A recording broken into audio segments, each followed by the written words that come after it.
yang kurang. Baca Qur'annya tidak begitu kencang, qiyamnya juga tidak terlalu banyak. Disinilah saat semua kebaikannya dikumpulkan Allah Subhanahu wa taala. Semua kebaikan Allah kumpulkan di bulan suci Ramadan. Kebaikan yang Allah hadirkan dengan pahala yang berlipat-lipat, perasaan di mana kita menghadiri, melaksanakan ibadah Ramadan dengan hati, itu tidak secara tiba-tiba. Tidak bisa dengan kita kita hadir Ramadan, kita cukup dengan apa adanya, tidak. Perasaan tenang menyambut gembira dengan Ramadan datang tidak hadir secara tiba-tiba. Perlu usaha bagi kita supaya maksimal nantinya di bulan Ramadan. Maka bekal pertama kita ikhwatal kiram untuk menyambut Ramadan adalah bekal ilmu. Kita bicara ilmu. Oleh itu para ulama mengatakan bab ilmu sebelum segala sesuatu itu bab yang besar. Di dalam kitab Al-Imam Al-Bukhari, Sahih Bukhari, dibuat satu bab penting oleh beliau tentang babul ilmi qabla al-qawli wal amal. Bab berilmu sebelum segala sesuatu, sebelum bicara, sebelum kita beramal. Maka bahaya apabila kita beramal tanpa ilmu. Umar bin Abdul Aziz mengatakan, orang yang beribadah tanpa ilmu yang dihasilkan kerusakan lebih banyak daripada kebaikan. Maka ayat-ayat siam harus kita baca lagi sebagai motivasi. Masih ada beberapa hari ke depan di masjid kita ini, kita buka ayat-ayat siam. Hadis-hadis tentang keutamaan siam kita baca. Fadilatus siam kita sampaikan. Di antara keutamaan-keutamaan puasa itu seperti apa? Sehingga itu memberikan motivasi-motivasi bagi kita untuk berpuasa. Apa saja yang bisa mendapatkan kebaikan, apa saja amalan-amalan dicintai Allah. Dan kita juga membahas ilmu yang berkaitan dengan hukum-hukum fikihnya, fiqh siam. Apa saja rukunnya, apa saja yang bisa membatalkan bahkan mengurangi daripada nilai-nilai puasa kita, mesti kita pelajari bersama. Maka sebagai seorang suami punya tanggung jawab untuk mengilmui diri dan kemudian mengajak keluarganya. Suami punya tanggung jawab besar di hadapan Allah. Kullukum ra'in wa kullukum mas'ulun an ra'iyatihi. Jangan suami membiarkan keluarga yang tanpa ilmu. Jangan hanya pintar cari uang, tapi bodoh dalam urusan agama. Para ulama mengatakan, al-'ama fid din zulmah. Buta dalam agama ini gelap. Orang yang dalam kegelapan tidak bisa berjalan dengan tenang. Bahkan kalau mencari sesuatu, dikira kayu ternyata ular atau ternyata yang lain. Maka kepada seluruh para kaum laki-laki ini, jangan hanya pintar mencari uang, jangan hanya pintar mengumpulkan pundi-pundi kekayaan. Di saat Allah bukakan pintu rezeki bagi kita para kaum laki-laki, maka bersemangatlah mengilmui diri tentang agama ini. Ilmui diri tentang apa itu ibadah puasa, apa kedudukannya dan bagaimana Islam memandunya. Bekal ilmu. Pelajari hukum-hukumnya. Maka itu sekali lagi kita belajar. Bekal keluarga kita, keluarga muslim, semuanya harus memiliki ilmu tentang ini. Jangan sibuk dengan yang lain. Beberapa waktu ke depan masih bisa untuk mengejar ketertinggalan kita. Karena orang yang berilmulah yang akan bersemangat. Karena orang yang berilmu yang akan bisa istiqamah. Lihat, orang tanpa ilmu memasuki Ramadan, semangatnya tidak akanlah lama. Hangatnya hanya beberapa hari kemudian. Berapa hari saja, masjid yang besar akan terasa sempit. Bahkan pengurus masjid berniat untuk menambah meluaskan masjid. Ya Pak ya. Masjid Masya Allah ramai. Pemuda-pemudi Masya Allah hadir. Menghidupkan malam Ramadan. Tapi apa yang terjadi, ikhwatal kiram? Pekan pertama sudah lewat, masuk pekan kedua. Mulai sudah semangatnya menurun. Pekan ketiga masuk, sudah mulai lagi. Yang dahulunya 5 sab, sekarang sudah mulai tinggal 2 atau 1 sab setengah. Itu pun kepala 4 dan kepala 5. Keluarga muslim sudah berubah orientasinya. Kira-kira kemana orientasinya? Hah? Pergi ke Pekanbaru. Berpindah dari tempat yang terbaik kepada tempat yang paling terburuk di muka bumi. Dan itu terjadi di bulan Ramadan. Masjid yang awalnya ramai kemudian menjadi sepi. Pasar yang kemudian mall yang awalnya tidak ramai menjadi, padahal Ramadan semakin ke ujung semakin bernas. Semakin ke ujung semakin tinggi nilainya. Maka disitulah ujian bagi orang-orang yang beriman. Saya katakan di sini, ibu-ibu boleh catat, kalau persiapan Ramadan dengan ilmu, maka insya Allah Ramadan kita akan terasa berenergi. Ramadan kita akan terasa ada ruh di dalam hati. Keindahan Ramadan itu akan selalu dikenang. Keindahan Ramadan akan selalu terukir dalam kehidupan kita. Tapi kalau kita tidak punya ilmu, maka perjalanan Ramadan tidak akan terasa memberikan. Kalau ilmu ini kita miliki Pak, Bu, insya Allah kita akan bisa banyak mengukir banyak kebaikan. Lihatlah para ulama bagaimana ketika mereka menyambut Ramadan. Bahkan subhanallah disebutkan oleh para ulama bahwa Ramadan dahulu orang-orang menutup, bahkan sebelum Ramadan mereka tutup hanut. Kanu yaghliquna hanut, atau mereka menutup toko-toko mereka. Di bulan Sa'ban sudah mulai mereka menutup. Bahkan disebut dengan Syahrul Qura, bulan ini, bulannya orang-orang yang membaca Al-Quran. Padahal Ramadan itu Syahrul Quran. Mereka sudah mulai menata hati diri mereka, mulai mengaji di bulan ini. Ketika Syahrul Quran itu tiba, maka kita sudah terbiasa dengan Al-Quran. Bulan Sa'ban disebut oleh para ulama dengan Syahrus Saqi, bulan di mana kita menyirami tanaman-tanaman kita yang sudah kita tanam di bulan Rajab. Dan bulan Ramadan nanti saatnya kita panen. Kalau orang yang tidak menanam, maka mungkin tidak akan memanen. Ataupun kalau dia panen punya orang. Kalau ingin kita panen, maka saatnya kita menanam, kemudian saatnya kita menyiram di bulan ini. Di bulan itu panen.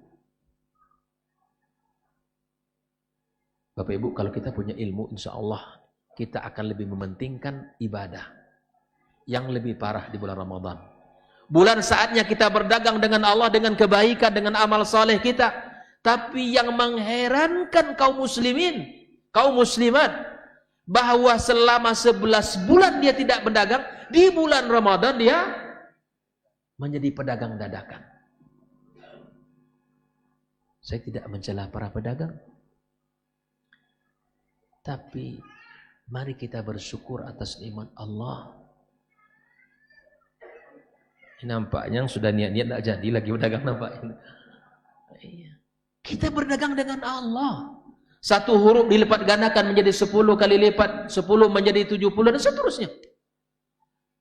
Makanya ada ungkapan para as-salaf, andaikan mereka tahu apa yang ada di bulan Ramadan, la tamannau as-sana kullaha Ramadan.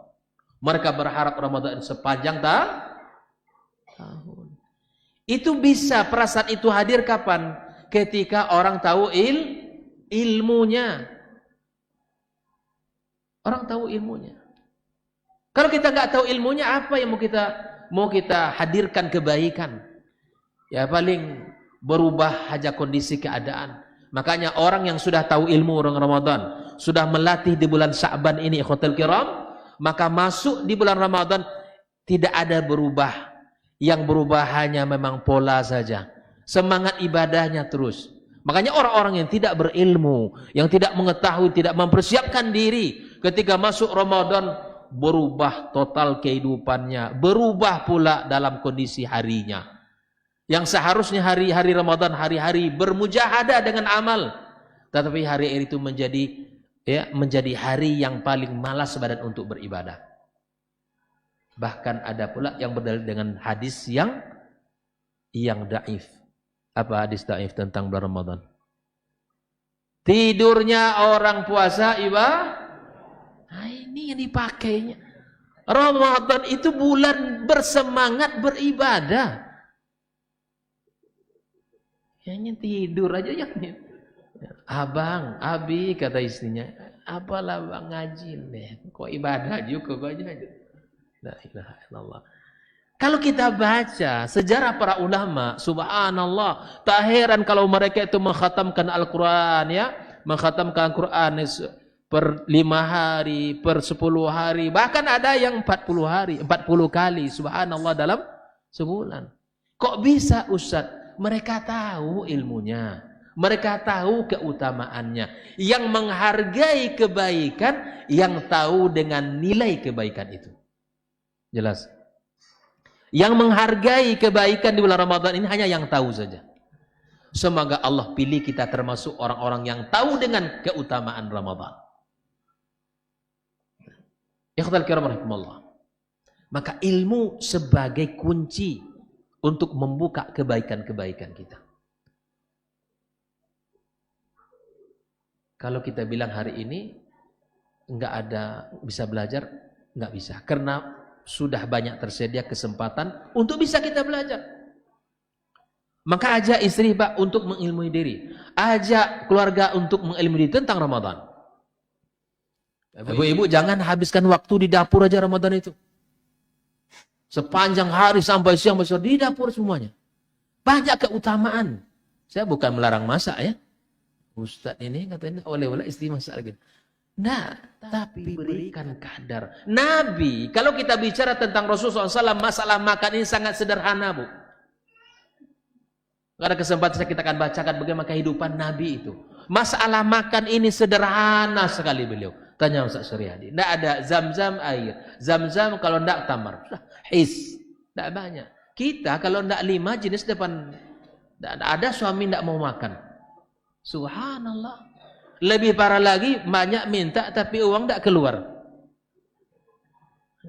Banyak minta sama istrinya, ini buat ini bun, ini buat ini bun.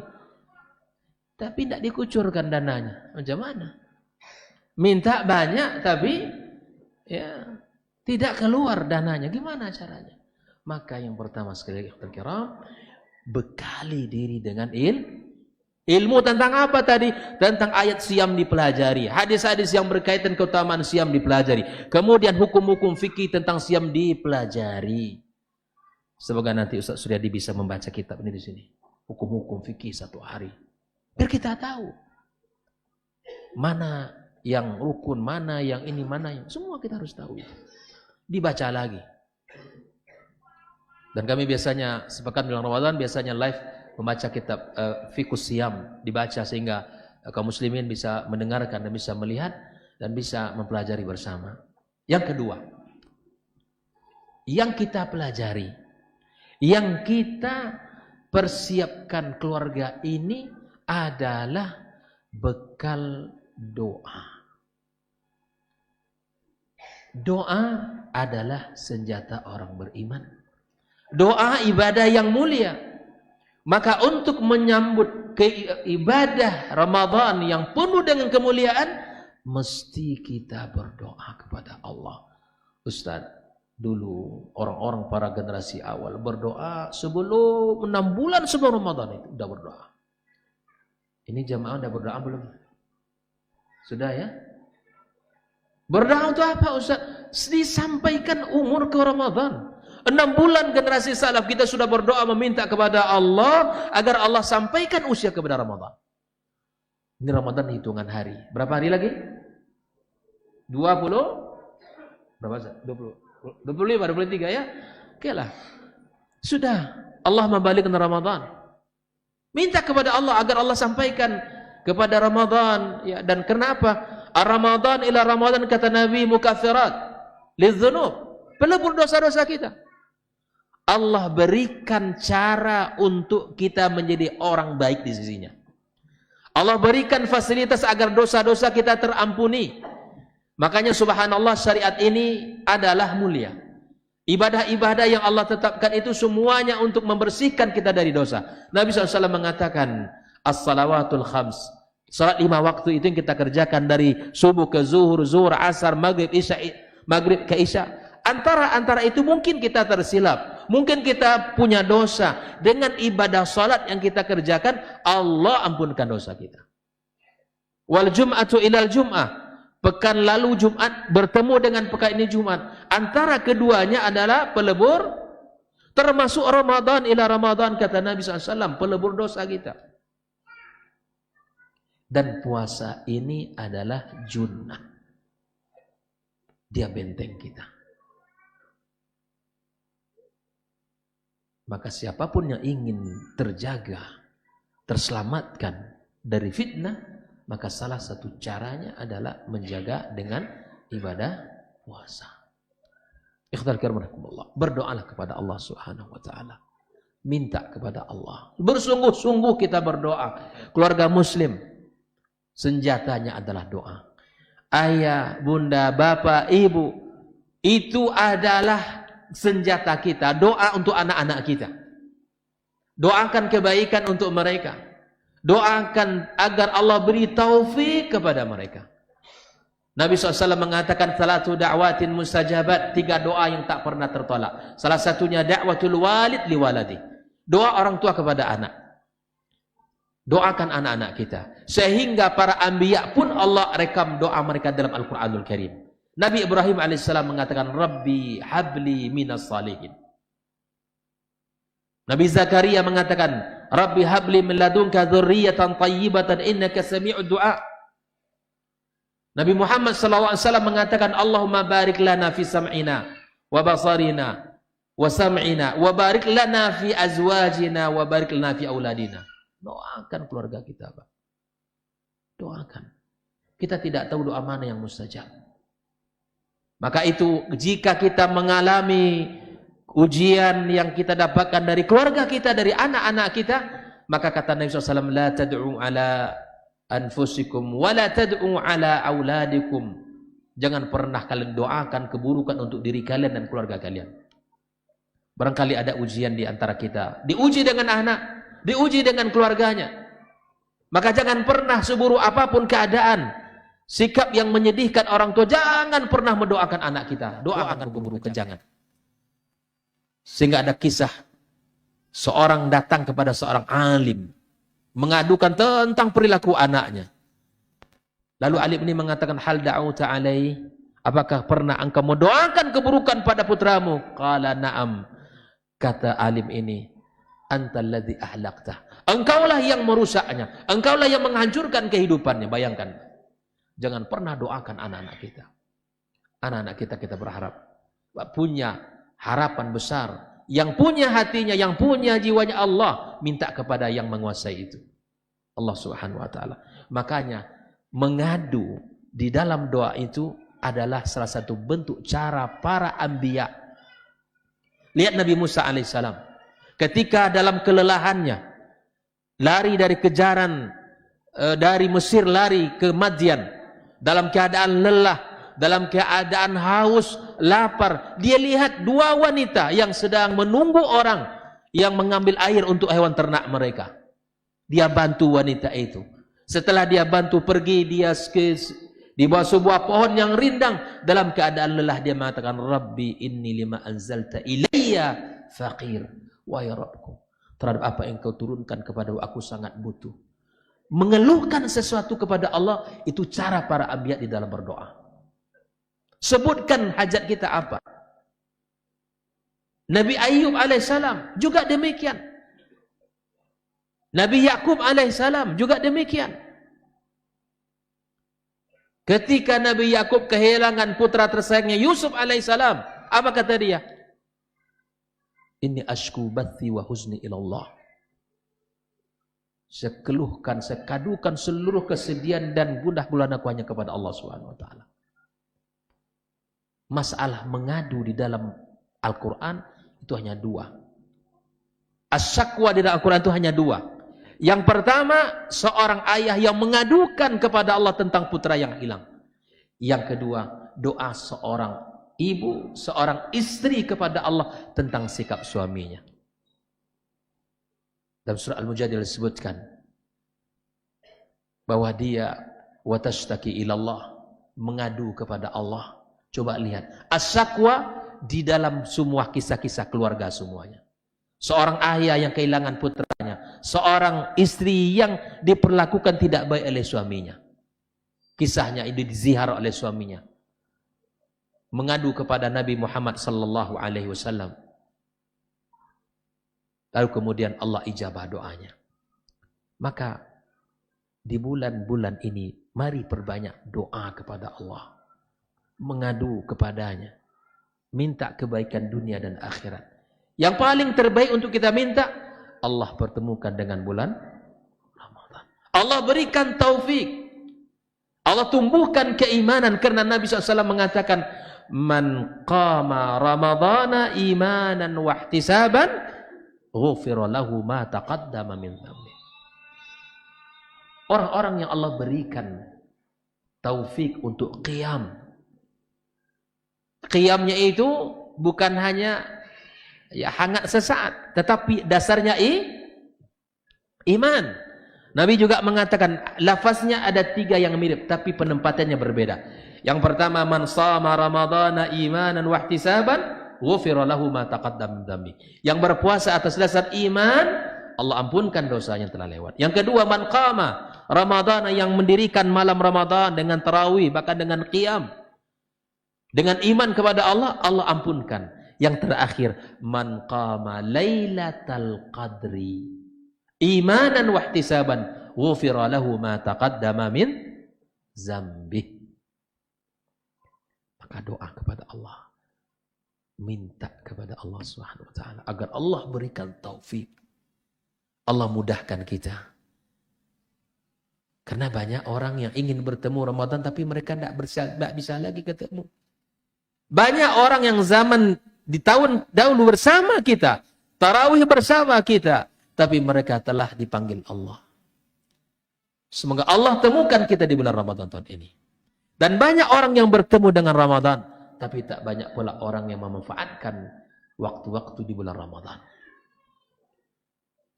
Ini bekal kita yang kedua. Bekal keluarga muslim berdoa kepada Allah Subhanahu wa taala. Minta kepada Allah agar Allah berikan kepada kita kemudahan. Allahumma la sahla illa ma ja'altahu sahla. Kita minta kemudahan bagi Allah Subhanahu wa taala. Kalau doa sudah kita panjatkan kepada Allah, maka serahkan, karena Allah memerintah kita untuk berdoa. Allah yang berjanji mengabulkan. Tugas kita hanya berdoa kepada Allah Subhanahu wa taala. Ada semua masuk.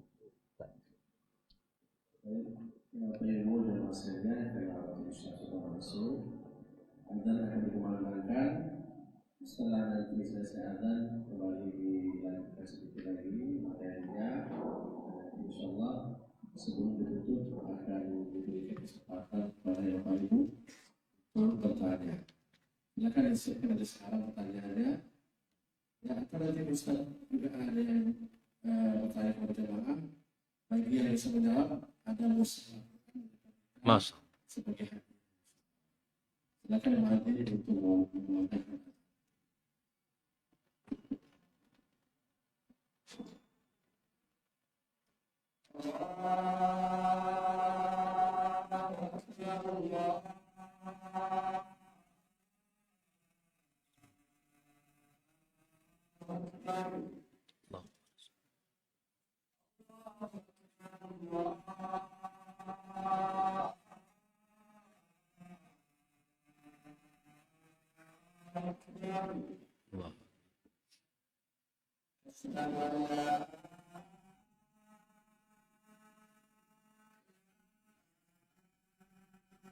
La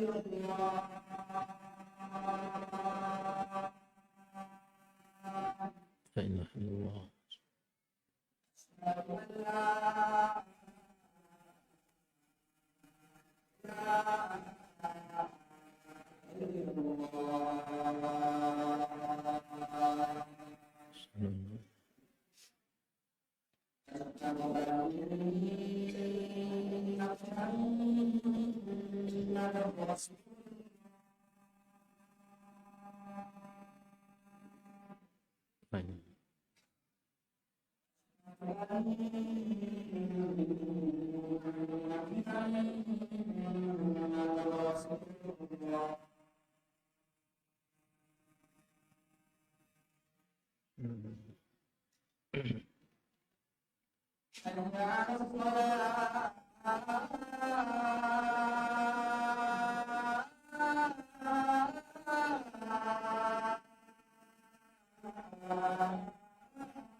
Bismillahirrahmanirrahim. Kita lanjutkan. Bekal kita yang ketiga, ikhwatal kiram rahimakumullah, adalah at-taubatu an-nasuha. Kita bersegera untuk bertaubat kepada Allah Azza wa Jalla. Taubat adalah kebutuhan kita. Allah tidak perlu dengan taubat kita. Kita yang butuh dengan taubat kita kepada Allah. Allah Subhanahu wa taala yabsutu yadahu bil lail, membuka pintu taubat di malam hari. Liyatuba musii'an nahar, menerima orang-orang yang melakukan dosa di siang hari. Wa yabsutu yadahu bin nahar, dibuka pula pintu taubat oleh Allah di siang hari. Liyatuba musii'al lail. Kesempatan Allah berikan. Tinggal kita untuk menjemputnya. Menginkah kita untuk membersihkan diri kita atau tidak? Allah suruh kita untuk bertaubat. Allah suruh kita untuk membersihkan diri kita. Bertaubatlah segera kepada Allah Azza wa Jalla. Karena taubat adalah pintu untuk bisa kita menghapuskan dosa-dosa kita. Maka Nabi sallallahu alaihi wasallam di dalam kesehariannya tidak kurang mengucapkan astaghfirullah. Tidak kurang dari 70 kali dia melafalkan astaghfirullah, astaghfirullah. Dan bahkan sampai 100 kali. Azamkan dalam diri untuk tidak mengulangi apa yang sudah kita lakukan. Menyesalilah apa yang sudah kita lakukan. Sesali apa yang sudah kita kerjakan. Bertaubat kepada ini bulan bukan bulan maksiat. Ini bulan yang akan kita hadapi. Bulan orang-orang yang menginginkan kebaikan. Yang menginginkan kemuliaan. Yang menginginkan surga Allah, yang mana surga itu adalah disebut yuqalu lahu babur rayyan. Tidak masuk ke pintunya kecuali orang-orang yang berpuasa. Allah berikan saran yang sangat banyak untuk bisa mendapatkan kebaikan-kebaikan dari Allah Subhanahu wa taala.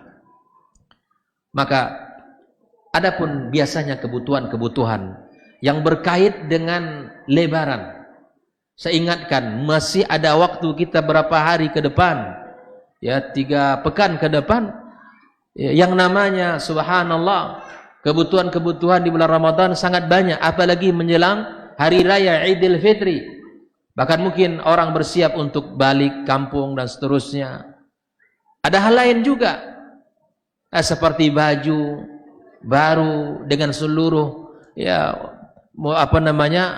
kebutuhannya. Silakan, saya bilang hari ini, sampaikan, tolong para ayah, para suami ini catat baik-baik dan usahakan, dan para bunda boleh ingatkan suaminya untuk kebutuhan lebaran seperti baju dan lain sebagainya, persiapkan sebelum Ramadan tiba. Jangan bakar kebaikan itu, jangan buang kebaikan. Orang 10 terakhir Ramadan itu bukan di pasar tempatnya. 10 terakhir Ramadan itu tempatnya di mana? Di masjid. Ini 10 terakhir Ramadan itulah mulainya ke Pekanbaru, datang ke mall. Sudah. Malam tidak tarawih. Malam tidak ada lagi. Yang namanya Ramadan di ujung itulah puncaknya kita untuk beribadah itu. Para bunda siap ya, ingatkan suaminya. Ibu siap? Kami siap aja Ustaznya. Tergantung supir itu katanya. Persiapkan semua sebelum selesai sudah. Mau berapa lembar? Bang sudah, ini saatnya Sa'ban. Saya tidak mau mikir-mikir lagi nanti bulan Ramadan. Mantap tuh. Itu yang harus dilakukan. Yang bapak-bapak ini siapkan dompetnya. Isinya sekali. Dompet dikasih kosong, gimana mau belanja? Kan nggak perlu juga ke Pekanbaru, ya kan? Biasa di mana? Nah, sudah nggak perlu ke Pekanbaru, sudah. Siapkan sekarang. Saya sudah perintahkan istri saya. Beli berapa lembar mau bau? Berapa baju? Sekarang, jangan nanti minta Ramadan lagi. Saya bilang, siapkan sekarang. Berapa lembar, berapa baju anak, kasih tahu. Di mana dibeli atau harus dipakai online, silakan. Ramadan itu tidak itu lagi bicara kita. Ramadan itu ibadah. Kalau perlu dari sekarang masalah kebutuhan Ramadan, kebutuhan Idul Fitri dengan kue dan warna-warninya, ya sudah, pesan sekarang. Ambilnya nanti. Jangan, subhanallah ini saya di Pekanbaru ya. Toko-toko yang namanya menjual barang untuk membuat roti, kue, ini sudah mulai ramai Pekanbaru. Ini saya bersunuzan saja, mungkin ibu-ibu ini persiapkan untuk rumahnya. Tapi subhanallah, silakan hari ini semuanya sudah. Jangan di Ramadan itu diganggu. Ini bulan spesial. Ini bulan hadiah Allah berikan kepada kita. Masa kita buang-buang kesempatan mulia itu untuk sesuatu yang kurang bernilai si Allah Subhanahu wa taala. Jelas? Ibu-ibu, ya, ingatkan pulang kajian nanti, Bang, tolong dicatat poin yang satu ini. Minta. Ramadan tidak ada lagi cerita kita. Baju jangan, sudah, itu sudah selesai urusannya. Makanya saya ingin sampaikan apa saja ibadah yang mesti kita raih di bulan. Yang pertama tentu siam ya, jelaslah. Ramadan Allah hadirkan itu adalah syahrus siam. Di samping berpuasa, amalan yang kedua yang sangat dianjurkan di dalam Islam ketika Ramadan tiba, di samping puasa adalah as-sadaqah. Bulan siam, bulan Ramadan, bulan puasa, jelas. Amalan yang paling mulia. Yang kedua apa? Adalah as-sadaqah. Hadis yang sering kita sampaikan, man fattara sa'iman kana lahu mithla ajri sha'im min ghairi ayanqasa min ajri as-sha'imi syai'a. Maka kita harus menjadi orang cerdas, Bu. Kita di Ramadan berbagi. Kita berbagi makan, berbagi minum. Di antara yang paling baik untuk kita sedekahkan adalah air. Wa afdhalus sadaqah saqul ma. Di antara bentuk sedekah yang paling baik itu Bapak Ibu adalah sedekah air. 1 kardus berapa harganya? Bervariasi lah, 18 20 ya. Cari yang terbaik. Saya yakin untuk membeli 1 kardus kita mampu. Sudah, dengan itu kita hadirkan di masjid misalnya di mana, atau kita berbagi setiap sore. Cari masjid-masjid yang kita amanahkan untuk membagi air itu. Setiap yang minum kita akan mendapatkan kebaikan dari Allah Subhanahu wa taala. Maka sedekah. Rencanakan sedekah. Kalau ada trik baring, saya sampaikan, saya praktekkan. Di dalam perjalanan hidup kita tentu ada orang yang berhutang banyak mungkin. Ya sama kita. Ini saya lakukan. Ya, maka orang-orang yang tidak di saat ditagih tidak ada, atau di saat ditagih dimantikan handphonenya dan seterusnya, sudahlah. Daripada hati kita menahan ya sesuatu dari dia, maka bersedekahlah di malam itu dengan membebaskan hutangnya. Lakukan itu. Maafkan hutangnya sudah. Kalau perlu yang si fulan malam ini 1 juta, besok 2 juta. Catat dan dikasih tahu orangnya. Pak, akhi, ya, saya sudah maafkan hutangmu malam ini. Nah, kalau perlu pengen lagi di malam-malam ganjil yang diharapkan Lailatul Qadar. Kita harus cerdas. Bersedekah kita dengan uang yang kita punya, sudahlah. Daripada saudara kita itu juga terbebani, kata para ulama, hutang itu hammun bil laili wa dhullun bin nahar. Hutang boleh apa tidak? Boleh. Tapi budaya berhutang itu yang tidak baik. Makanya hutang itu kata para ulama kehinaan di siang hari, beban di malam harinya. Kalau lo terkadang hutang. Besok pagi jumpa dengan fulan tu, saya akan minta hutang. Enggak, padahal enggak ya. Assalamualaikum. Waalaikumsalam, deh terkadang lo hutang. Itu zillun binar, merasa hina diri kita. Malam beban. Kan tidur ya Allah. Nah, seterusnya. Maka saya kasih tahu caranya. Mungkin bisa yang praktekkan tahun ini nanti. Ya kan? Yang punya piutang maksudnya nih. Atau misalnya yang punya hutang, tolong bebaskan malam ini hutang saya. Bisa saja ya. Silakan. Tapi sedekah, gitu ya. Bebaskan saudaranya atau mungkin kita bersedekah. Yang ketiga, siam sedekah. Di antara ibadah yang paling agung adalah tilawatil Quran. Tilawatil Quran.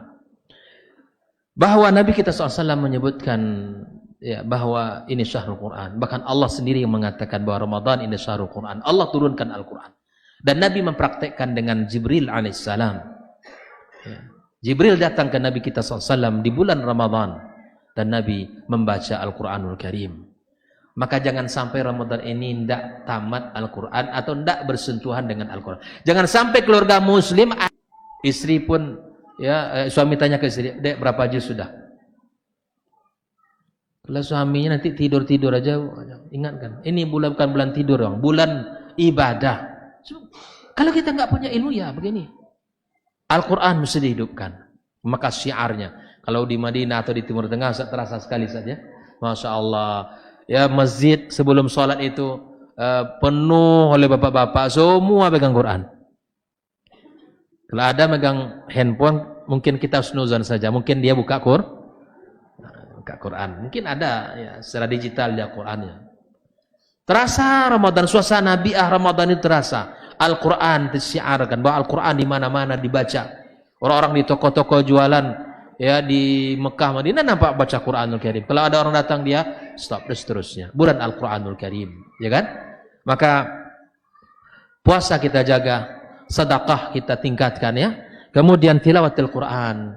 Nah, yang keempat adalah qiyamul lail, yang merupakan hadis Nabi SAW, man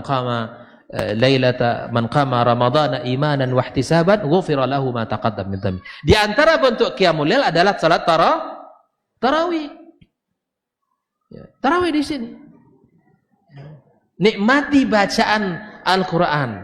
Janganlah kita tinggalkanlah sudah. Kalau imam baca agak panjang sedikit itu batuk-batuk jemaah di belakang. Jangan sudah, itu tidak ada.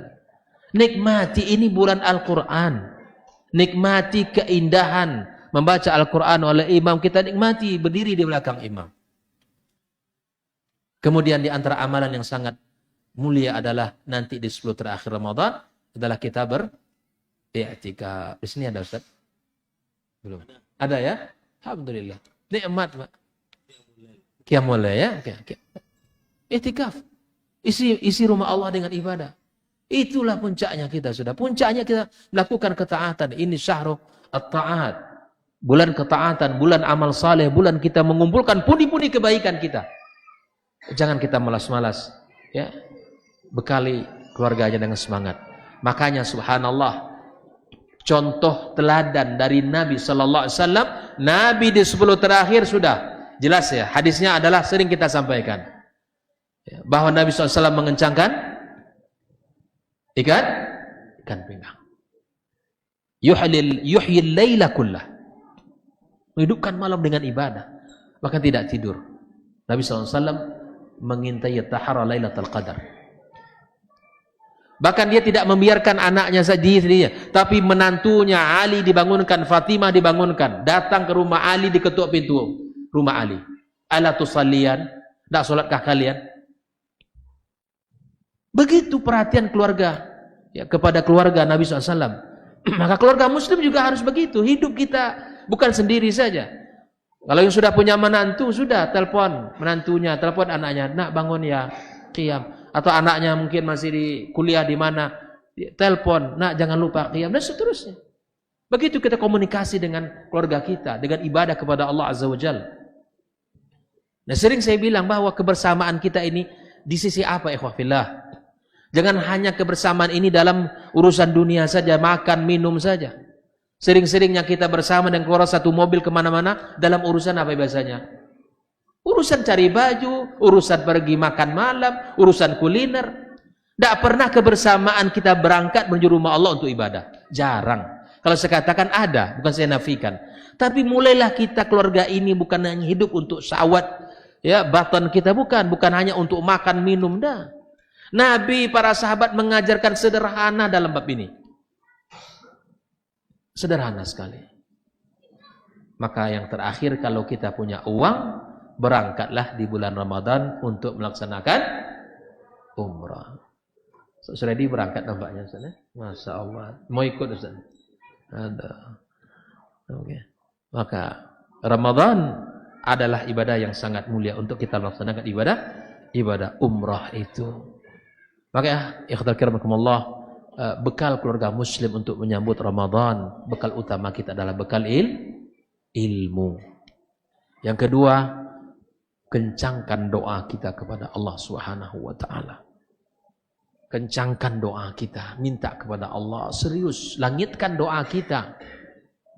Serius meminta kepadanya. Yang ketiga, segera kita bertaubat, perbaiki diri kita. Ya, kita tidak tahu apakah ini Ramadan terakhir ataukah bukan. Kita tidak tahu. Dan keutamaan orang-orang yang bertemu Ramadan sangat luar biasa. Ya. Ada yang 2 sahabat, yang satu meninggal syahid, yang satu masih hidup 1 tahun berikutnya. Sehingga disampaikan ke Nabi SAW, mimpi salah seorang sahabat, kalau orang yang masih hidup 1 tahun berikutnya lebih dahulu masuk surga. Apa kata dia? Apakah kalian heran dengan itu? Bukankah dia bertemu dengan Ramadan setelahnya? Iya. Ramadan itu yang mengangkat dia. Bayangkan. Maka jangan sia-siakan Ramadan ini. Hadirkan hati kita, hadirkan ruhnya, semangatnya. Bahwa ini bulan ibadah kepada Allah. Bulan kita mendulang kebaikan. Bulan kita di mana mengumpulkan amal saleh kita kepada Allah Subhanahu wa ta'ala. Nah, 3 bekal ini insya Allah. Ya, kalau bekal dunia, bekal harta itu sudah menjadi yang lazim. Ya, istri, suami, ya akan ada hitung-hitungan. Ya, keperluan keluarga itu sangat biasanya meningkat di bulan Ramadan. Ya tergantung saja, tergantung keluarga lah. Yang penting sikapilah dengan baik bahwa kebutuhan Ramadan kita penuhi. Lebih daripada itu kebutuhan rohi kita jauh lebih kita perhatikan. Jangan hanya sibuk memperhatikan zahir, tapi kita lupa dengan hal-hal yang sifatnya ya hal-hal yang memang di dalam hati kita. Wallahu taala alam. Ya, barangkali ini yang bisa kita sampaikan.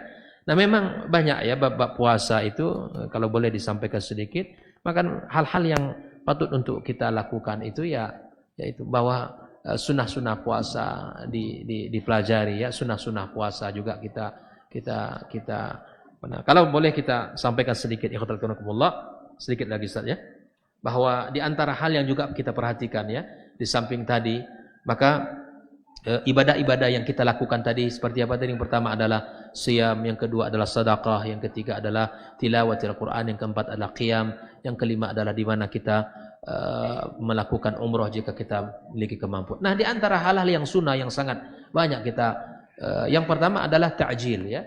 Kita mendahulukan untuk berbuka ya. Makanya pengurus masjid yang memakai jam digital tolong diperhatikan. Jangan nanti menjadi kita penyebab orang ibadah puasa orang tidak sah. Pengurus masjid yang memakai kepala desa kita tolong pengurus masjid dihimbau yang memakai jam digital diperhatikan betul.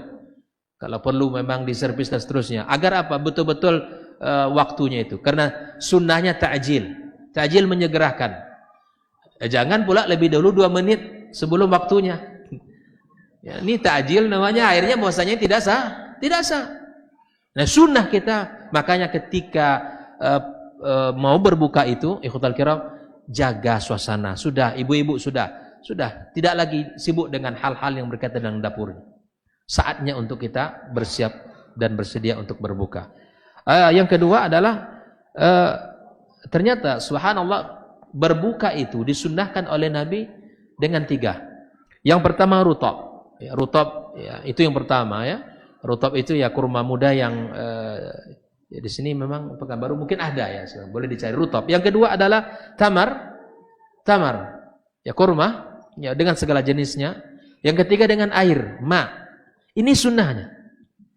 Jadi cari dulu bab ini ya, usahakan maksimalkan dengan rutab, dengan tamar, kalau tidak dengan air putih, sudah berbuka dengan air putih.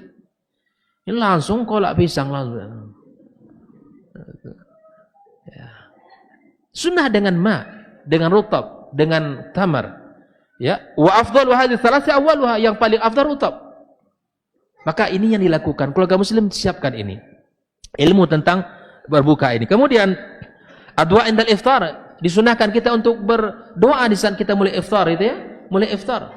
Nah, makanya ingatkan anak-anak muda kita, anak-anak kita sendiri. Biasanya semakin sore semakin ramai di luar. Seharusnya keluarga muslim semakin sore sudah ngumpul di rumahnya, bersiap sedia untuk berbuka dan berdoa. Karena doa orang yang berpuasa mustajab. Ini semakin sore masih di luar, bahkan sedih kita melihatnya. Udah azan masih dulu di luar, sudah. Ibu para pedagang yang menjual makan minuman, ingat itu. Ya, sudahlah. Saya sempat berpikir juga, ini sebanyak ini dagangan orang laku enggak semua ini gitu ya. Tapi masing-masing rezeki sudah ditetapkan Allah Subhanahu wa taala. Sudahlah, kita tijarah dengan Allah Subhanahu wa taala. Ini yang pertama, yang ketiga, bahwa sunnah-sunnah siam itu adalah tadi dengan menyegerakan berbuka. Kemudian kita berbuka dengan 3, rutab, kurma dan air putih. Yang ketiga adalah adwa indal iftar, kita iftar. Ada ilmu ini harus kita pelajari bersama ya. Yang keempat adalah sahur. Ya, tasahharu fa inna fis sahuri barakah. Itu ada keberkahan, sahurlah walaupun dengan air 2 teguk air atau mungkin dengan kurma dan seterusnya. Kita sahur. Sahur itu adalah ta'khir, menjelang azan. Itulah kalau jam 12 sudah sahur nama itu. Makan malam. Sahur itu nanti disebutkan Nabi SAW ya, tasahharu fa inna fis sahuri barakah. Ya, dan Nabi SAW mentakhirkan sahur. La tazalu ummati bi khairin ma ajjalul fitra wa akhar sahur. Sahur itu menjelang azan. Menjelang azan. Ya, menjelang azan. Azan subuh maksudnya. Maka persiapkan. Sahur biasa saja gitu. Jangan jadikan sahur itu ajang untuk apa? Sahur dan berbuka. Berbuka itu ajang untuk balas dendam. Sehari tak makan, saatnya makan. Habis itu tidak bisa lagi ke masjid. Semangat ya. Bukan begitu kita. Orang beriman harus memberikan kadarnya. Sahur kita mencari berkahnya. Ya, bukan yang lainnya. Nah, kemudian ikhwatal Wafilarakumullah, hal-hal yang berkaitan dengan itu ya kita perhatikan apa-apa saja yang merusak puasa kita, apa saja yang bisa hal-hal yang bisa menurunkan, menghilangkan nilai-nilai ibadah puasa kita. Wallahu ta'alam. Demikian yang bisa saya sampaikan, saya serahkan ke Ustaz Surjadi Umar. Barakallahu fikum. Waalaikumsalam. Atas apa yang telah beliau sampaikan dari fikih puasa dan sepertinya semuanya tadi ilmu sebelum kita ngomong Bapak Ibu sekalian, kami berikan kesempatan kepada Bapak Ibu untuk bertanya. Ya, ya, nanti kita bagi untuk tahap awal ini yang dari ikhwan dulu ya. Ada mikrofon yang silakan. Assalamualaikum warahmatullahi wabarakatuh. Assalamualaikum warahmatullahi wabarakatuh. Tanya Ustaz. Ya. Ketika Ramadan tiba, kita membaca Al-Quran. Ada yang membaca Al-Quran, Al-Quran itu tidak ada terjemahannya. Dan ada Al-Quran yang ada terjemahan perkataannya, terjemahannya, dan ada tafsir. Kita mengejar kualitas atau kualitas dalam membaca Al-Quran. Baik. Barakallahu fikum. Di dalam bab ini ikhwafirakumullah, ada orang yang subhanallah dalam kehidupan ulama bahwa mereka khatam dalam 2 atau 3 hari. Mengejar apa? Mengejar likulli harfin hasanah. Mengejar pada setiap huruf itu ada kebaikan. Disebutkan oleh para ulama itu tentang apa? Ini qiraatul huruf atau ada saatnya kita mentadaburinya. Ada saatnya kita memahaminya. Ya, di sini kita mengejar yang mana? Semuanya baik. Maka Imam Ibnu Katsir mengatakan bahwa mana yang kita kejar? Yang menjadi target kita apa? Kebaikan, huruf-huruf yang banyak. Itu juga kebaikan. Bahwa ketika kita menyelesaikan Al-Quran, mengkhatamkan Al-Quran, tentu dengan membaca hak-hak hurufnya, membaca dengan tajwidnya, ini tidak masalah. Kalau kita ingin mengkhatamkan beberapa kali Al-Quran, ya silakan. Tapi kalau kita ingin ya dengan membacanya kita menentadaburinya, semuanya baik.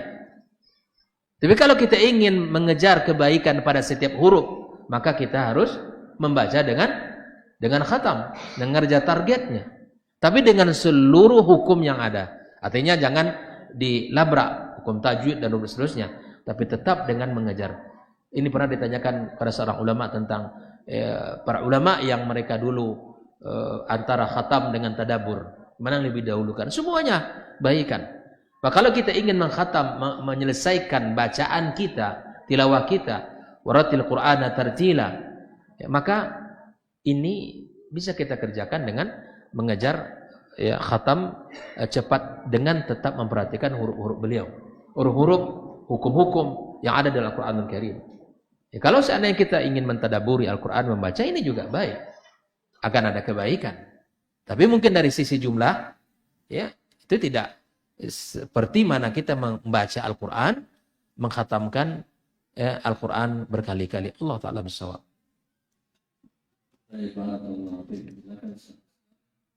Ya ibu, ya bisa juga dicatat di kertas, ya.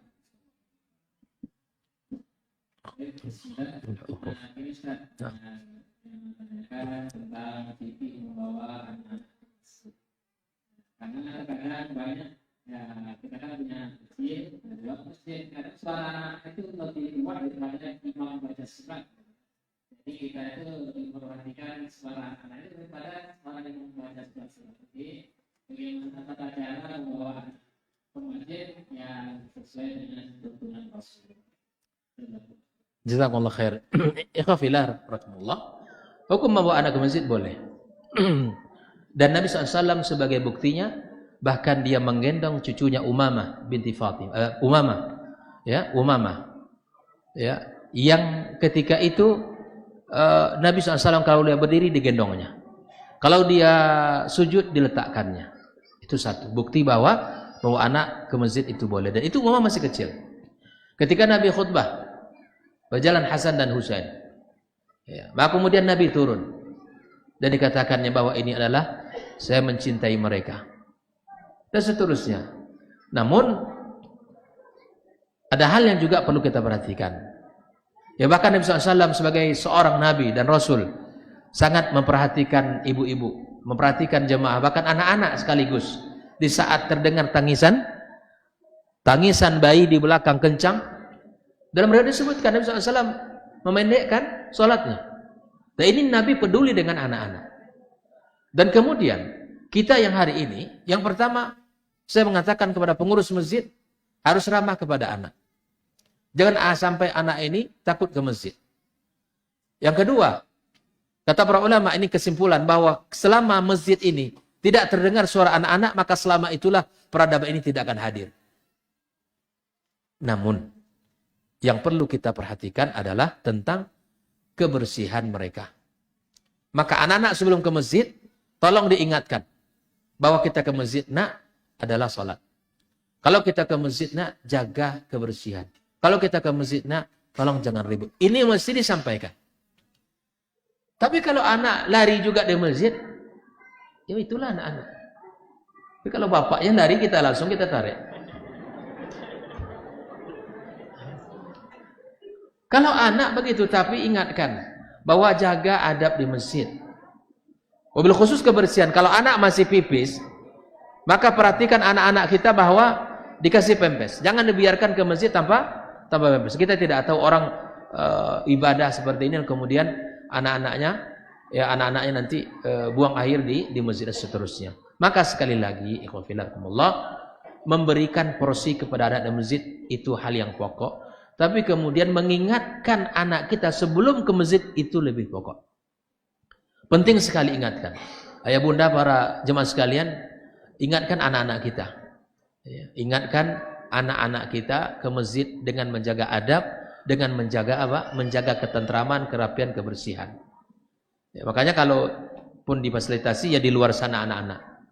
Ingatkan mereka jangan jangan dorong-dorong, jangan ribut di masjid. Ingatkan, tugas kita mengingatkan. Membina mereka dengan pendidikan.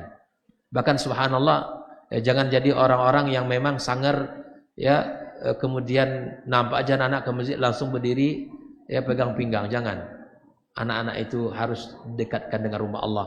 Bahkan masjid ini sarana Nabi mengajari anak-anak. Nabi mengajari beberapa ayat Al-Quran di masjid. Nabi mengajari beberapa zikir di masjid. Subhanallah. Begitulah Nabi dulu kehidupan dengan anak-anak para sahabat. Bahkan Hasan, ya, lari makan kurma sedekah di masjid, ditegur oleh Nabi kita sallallahu alaihi wasallam dengan cara yang baik. Ditegur anak-anak kita dengan cara yang baik. Nah, kalau keluarga muslim hari ini bawa anak sebelum datang ke masjid masing-masing ingatkan, iya, itu lebih afdal. Menjaga ketentraman ya para jemaah, kemudian imam, kemudian kita yang sholat. Tapi sekiranya itu terjadi tak bisa dihindari, jangan sampai pula anak kita dilarang ke masjid. Jangan. Jadi yang penting untuk diingatkan porsi bahwa di masjid jaga adab, nak. Jaga adab. Jaga ketentraman orang. Itu mesti diingatkan. Mesti diingatkan. Ya, mesti diingatkan oleh orang tua. Dan kalau anak-anak lari ditegur dengan cara yang baik. Anak-anak kejar-kejaran panggil baik-baik. Begitu cara Nabi dan memberikan interaksi dengan anak-anak di masa itu. Ya. Jangan sampai anak-anak, ini pernah terjadi di membuka YouTube itu di Pekanbaru di Panam. Subhanallah, ya, anak-anak ke masjid, mungkin bapak ini tidak sabar dengan anak, ya langsung anak itu dipukulin dari belakang sampai terjatuh. Ini saya minta ke kawan-kawan yang di dewan masjid untuk mencoba memproses orang-orang seperti ini. Ada sebagian masjid, mungkin kalau orang sudah ngaji, Pak, tidak akan terlalu sulit kita anak. Tapi kalau kita sholat di masjid-masjid yang memang pengurus yang tidak ngerti dengan fikih ini, maka anak kita takut kita bawa ke situ. Ya. Ada anak teman yang dulu imam di sebuah masjid, datanglah bawa anak. Biasa, bagi saya biasa, bagi jemaah lain juga biasa. Tapi ada bapak-bapak itu, ya, akhirnya anaknya, saya bilang, Kalau bapak anak saya tidak mau ke masjid gara-gara perkataan bapak, saya cari kamu. Itu kata ayahnya. Itu kata-kata yang kasar tidak boleh. Bahasa kita harus sampaikan. Anak itu paham. Yang namanya anak memang fitrahnya dia main. Tidak bisa kita hindari itu. Yang perlu kita perbaiki adalah memang kebersamaan kita sebagai orang tua yang harus kita berikan untuk memahamkan ini rumah Allah Subhanahu wa taala. Dan tidak bisa kita hindari Ustaz untuk supaya tenang seperti orang tua itu tidak bisa. Ya. Kalau orang tua bolak-balik lari itu baru kita larang. Tapi kalau anak-anak cukup dengan ditegur dengan cara yang baik dan diberikan nasihat. Khusus sekali lagi anak yang masih butuh pampers maka dikasih pampers anak-anak. Allah taala al-musawwab.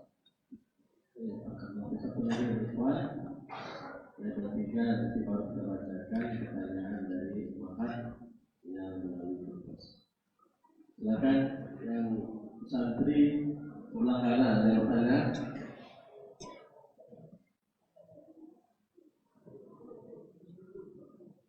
Yang dari sebelah kiri.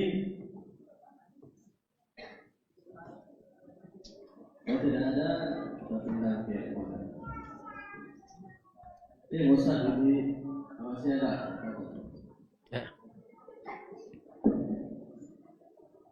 Bismillah, Assalamualaikum Ustaz. Bagaimana hukumnya wanita yang sholat yang di masjid? Gimana? Yang sholat tarawih di masjid hukumnya? Apakah ada tuntutannya? Karena kan sebagiannya wanita itu sholat dalam kamarnya. Nah. Baik. Hukum asal sholat berjamaah bagi laki-laki di masjid. Dan hukum asal bagi seorang wanita sholatnya di rumahnya. Dan itu berdasarkan hadis Nabi SAW. Qa'ru buyutihinna afdalahunna, bahwa rumah yang paling tengah itu yang paling afdal baginya.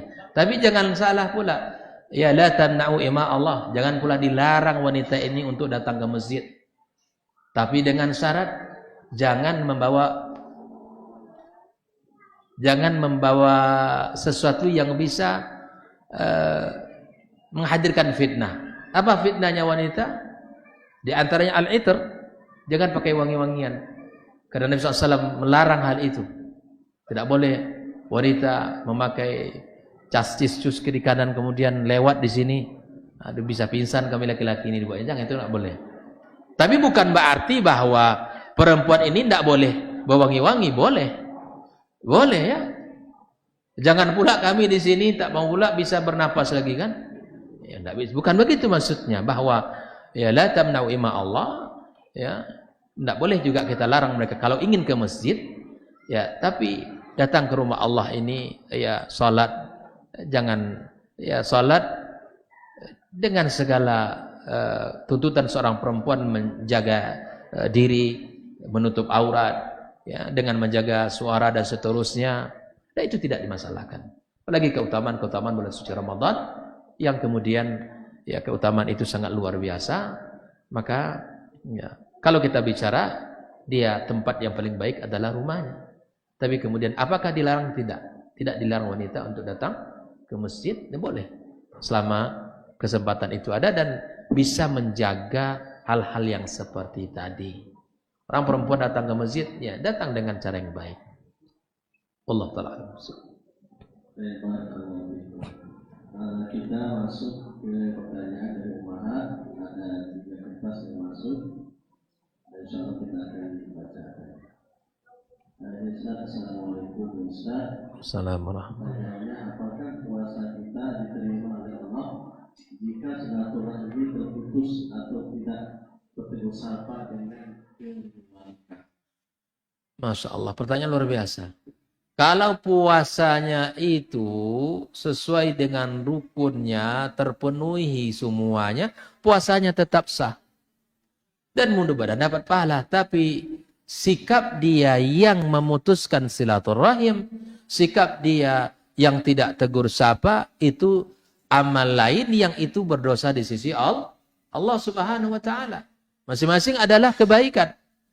Kalau ibadah puasanya itu dijalankan al-imsak minal fajar, ya, dia berniat di malamnya sampai terbenam matahari, secara hukum fikihnya sah.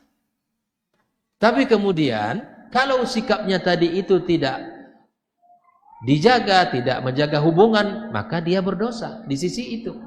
Maka saya katakan sebelum malam nisfus Sya'ban, Nabi SAW mengatakan dalam sebuah hadisnya, ya, bahwa Allah Subhanahu wa taala melihat hamba-hambanya di malam itu. Dan Allah akan ampunkan seluruh orang-orang beriman kecuali dua kelompok orang yang tidak Allah ampunkan di malam nisfus Sya'ban. Yang pertama yang tidak diampunkan Allah, orang-orang yang melakukan kesyirikan. Malam itu Allah hadiahkan ampunan, Allah berikan. Tapi tidak diberikan kepada dua orang. Yang pertama, pelaku syirik. Yang kedua, musahin, orang yang bermusuhan, orang yang punya permasalahan hati yang tidak selesai. Maka saya katakan sebelum datang nisfus Sya'ban, maka hati yang tidak terurai-urailah. Hati yang tidak selesai-selesaikan. Silaturahim yang tidak tersambung-sambung. Hubungan yang tidak baik, perbaiki. Kalau kita terzalimi, maka berikan maaf. Kalau kita menzalimi, kita minta maaf. Sebelum datang malam itu. Sebelum datang malam nisfus Sya'ban. Makanya kalau minta maaf itu ya sebelum itu. Ya, sebelum datang nisfus Sya'ban, ini salah satu hadis yang dipakai oleh para ulama tentang keutamaan malam itu. Wallahu ta'ala alam shawab. Baik, barakallahu. Nah, berikutnya pertanyaan kedua, kapan sebaiknya waktu untuk sholat taubat? Ikhwatal kiram rahimakumullah, ya, kapan saja. Artinya kalau kita ingin bertaubat, taubat. Tidak menunggu kapan.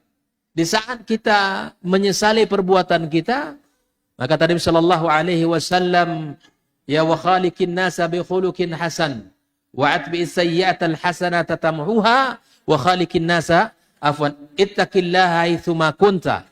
Ada 3 pesan Nabi SAW. Ittaqillaha haitsuma kunt. Bertakwalah engkau dimanapun berada. Yang kedua, wa atbi sayyi'atal hasanata tamhuha. Yang ketiga adalah wa khaliqin nasa bi khuluqin hasan. Kalimat yang kedua Nabi, ikutilah setiap dosa dengan kebaikan. Al-hasanah di sini 2 kata para ulama. Wa atbi sayyi'atal hasanata tamhuha. Ikutilah dosa dengan hasanah. Hasanah di sini ada 2 makna kata para ulama. Yang pertama adalah taubat. Artinya setelah kita melakukan dosa, segera bertaubat.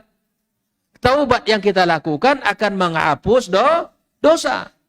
Yang kedua, al-hasanah di sini adalah al-hasanat, at-ta'at. Artinya setiap kita selesai melakukan dosa, kesalahan, sengaja ataupun tidak, berbuat baiklah kata para ulama dengan sedekah atau dengan ibadah-ibadah yang lain, sehingga kebaikan yang kita lakukan itu menghapuskan dosa kita. Bertobat segera sebelum waktu terlambat. Allah membuka seperti saya sampaikan tadi pintu taubat bagi hambanya di siang hari, bagi pelaku maksiat di malam hari. Yang Allah juga membuka pintu taubat di malam hari bagi hamba yang melakukan dosa di siang hari. Babut taubah maftuh, pintu taubat terbuka di sisi Allah Azza wa Jal. Ya, Allah bahkan gembira kepada orang yang bertaubat. Allah senang kepada orang yang mengakui kesalahannya, ya, karena dia mengetahui bahwa dia adalah makhluk dan ada Khalik yang akan mengampunkan dosa-dosanya. Segera untuk bertaubat, jangan ditunggu-tunggu. Allah Ta'ala bisawab. Baik, barakallahu fikum. Ini pertanyaan terakhir. Setelah ini insyaallah kita tutup. Di bulan Ramadan banyak kita dengar orang terus membaca Al-Quran, tetapi tidak memperhatikan huruf dan tajwidnya. Apakah yang dibaca menjadi dosa? Barakallahu fikum. Ya. Tadarus. Yang pertama, seperti yang kita lihat dari kehidupan Nabi SAW, dia menggiatkan. Dalam bahasa kita tadarus, ya. Tadarus itu yang membaca Al-Quran. Kalau kita ingin katakan, ya, bukan tadarus yang kita maksudkan bahwa selesai tarawih semua ngumpul di masjid pegang mic. Nah, ini saya tidak katakan dilarang, tapi kalaupun ini dilakukan, yang pertama juga harus diperhatikan. Ya, diperhatikan. Yang dilakukan itu adalah membaca Al-Quran sebanyak-banyaknya. Itu yang pertama dulu. Saya ingin katakan, masing-masing punya target. Masing-masing punya keinginan mengkhatamkan berapa kali. Ya, kalau 1 juz 1 hari, ya berarti insya Allah selama 1 bulan akan selesai sekali. Akan khatam 1 kali. Dan kalau 1 hari 2 juz, ya berarti akan kita selesaikan 2 kali. Maka tilawah dan tadarus yang kita katakan ini mestilah memperhatikan hak-hak hurufnya, ahkam-ahkamnya. Maka kalau kesalahan di dalam membaca, ya tentu dilihat kesalahan hurufnya kah yang salah dibaca, atau dia memang tidak memberikan hak-hak tajwid secara sempurna. Nah, kalau kesalahan huruf atau kesalahan kalimat yang dibaca tentu tidak akan mendapatkan pahala. Nah, yang kedua, ikhwatal kiram rahimakumullah, kalau di kampung kita ini, kalaupun ingin tadarus, ya mohon, kalaupun itu anak laki-laki saja, ya di masjid, tapi pilih anak-anak yang memang ya menjaga yang sudah secara hukum tajwid. Kalaulah ini harus dilakukan, kalau tidak, saya pilih untuk tidak melakukannya.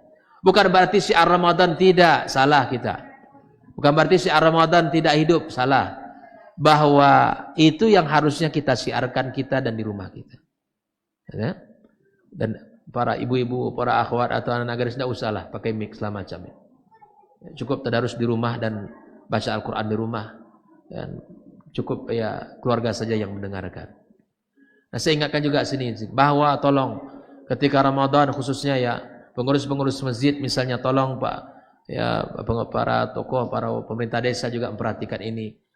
Para pengurus-pengurus masjid biasanya ya ada yang menghidupkan ya macam-macam ketika menjelang berbuka atau ketika menjelang misalnya sahur dengan berbagai macam ya radio misal dihidupkan. Ini tolong diperhatikan pengurus-pengurus masjid, tolong. Terkadang subhanallah kita ini ya misalnya sahur, katakan azan jam 5, kita sahur sudah bangun jam 3, jam 4 sudah bangun. Mungkin ada orang yang sholat, ada orang yang mungkin masih qiyam dan seterusnya. Orang di masjid sudah heboh ya, menghidupkan radio, menghidupkan ini dan itu. Bahkan radionya itu pun ya dibumbui dengan nasyid-nasyid katanya, bahkan lagu-lagu dan seterusnya. Tolong diperhatikan. Para pengurus masjid tolong diingat-ingat yang seperti ini. Sudah bangunlah pada saatnya dan kemudian ya berikan kesempatan kepada kaum muslimin untuk mereka menikmati akhir malam dengan ibadah kepada Allah Subhanahu wa taala. Dan lakukanlah sesuatu sesuai sunnah Nabi kita sallallahu alaihi wasallam. Maka hidupkan dengan syiar tilawah masing-masing. Hidupkan dengan membaca Al-Qur'anul Karim di rumahnya, di masjid dan seterusnya. Wallahu taala alam. Maka perhatikan di saat membaca Al-Quran, penuhi hak hurufnya, penuhi hak ya hukum-hukum tajwidnya. Semoga itu menjadi pahala di sisi Allah Subhanahu wa taala. Jika kita tidak benar dalam bacaan, tentu tidak menjadi pahala di sisi Allah tabaraka wa taala. Wallahu taala al-shawab. Wal ilmu indallah. Wa sallallahu ala nabiyyina wa habibina Muhammadin wa ala alihi washabihi ajma'in. Assalamualaikum warahmatullahi wabarakatuh.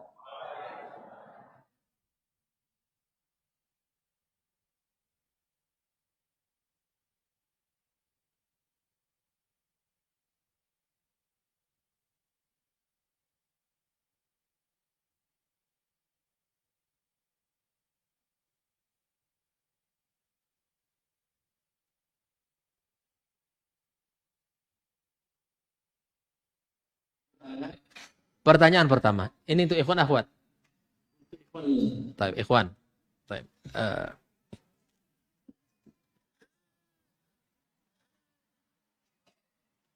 Di dalam Al-Qur'anul Karim disebutkan bahwa di antara cara berdoa kepada Allah itu adalah, siapa yang bisa menjawab?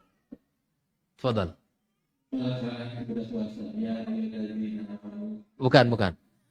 Di dalam Al-Quranul Karim, di antara adab di dalam berdoa kepada Allah Subhanahu wa taala. Seperti yang saya jelaskan tadi itu adalah di mana ketika kita berdoa kepada Allah, adabnya apa?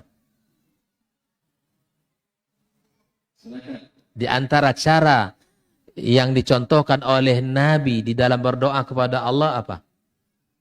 Fadal. Mengadu dan menyebutkan kebutuhannya. Hasan, barakallahu. Kasih beliau.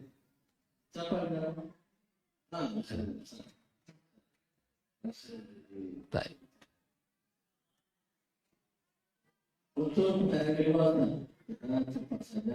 Pertanyaan kedua.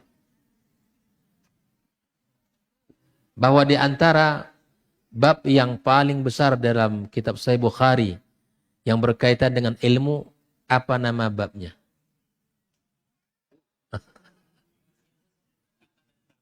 Bab ilmu sebelum berkata dan beramal. Masya Allah.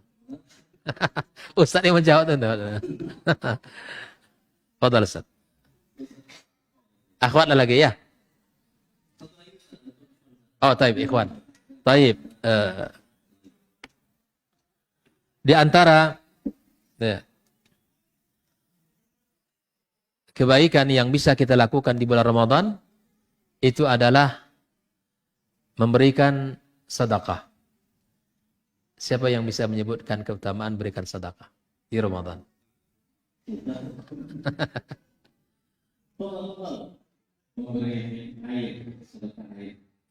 Dalilnya?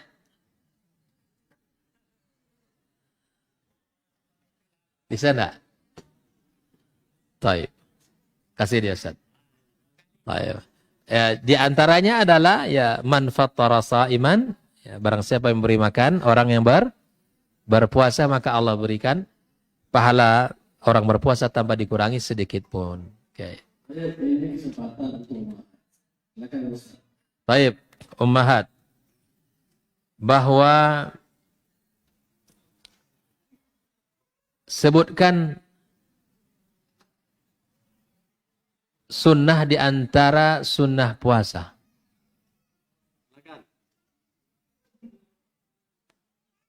Di antara sunnah puasa.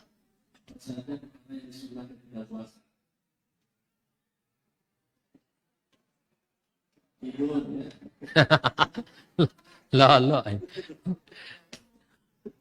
Akhwan, sunnah puasa satu saja cukup. Ummahat, sunnah puasa. Yang mana nih? Coba yang sana Ustaz. Ya. Yang kacamata, yang coba sunnah puasa.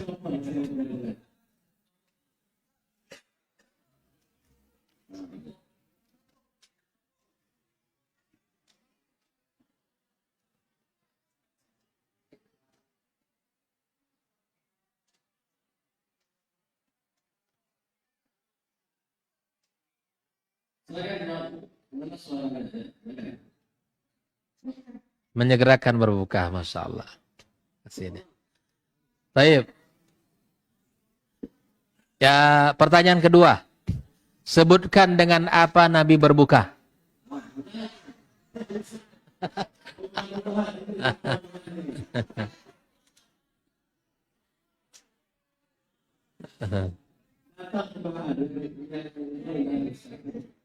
Mana Ustaz? Silakan ini.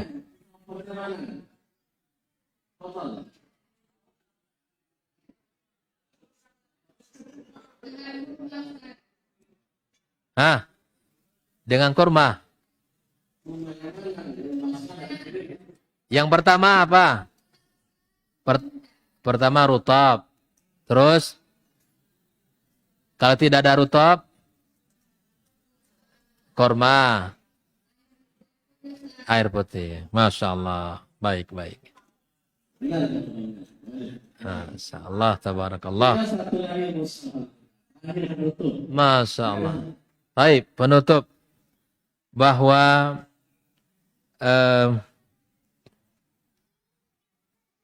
di antara yang bisa kita lakukan di bulan Ramadan selain daripada siyam, kemudian sedekah, qiyam, ya, maka di antara ibadah yang sangat menonjol di dalam bulan Ramadan apa? Silakan. Kalau bisa di sebelah kiri lagi. Yang sebelah sini lah, sini. Yang mana? Masya Allah, membaca Al-Quran. Sudah. Tilawatil Quran. Baik.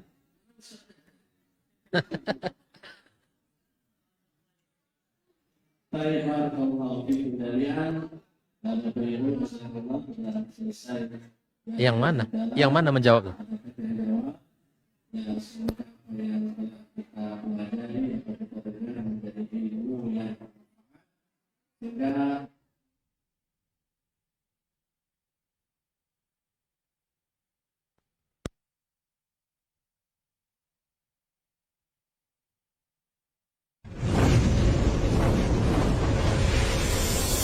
Baba TV Sunnah, belajar